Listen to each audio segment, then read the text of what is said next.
ওরে আল্লাহ, এ দেখি এত বড় আম। আমার বাপের জন্ম দেখি না এত বড় আম। আল্লাহ, আমার তো আম পছন্দ, এখন তো এটা খেতে ইচ্ছে করতেছে। যাই খেতে যাই। কত বড় আম!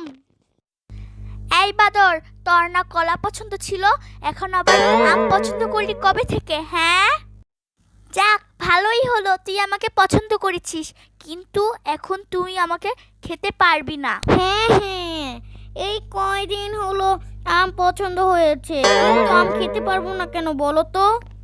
বানর, তুমি বন্ধুদেরকে বলে দাও লাইক, সাবস্ক্রাইব এবং একটা কমেন্ট করে দিতে, তাহলে তুমি আমাকে খেতে পারবে, বুঝেছো?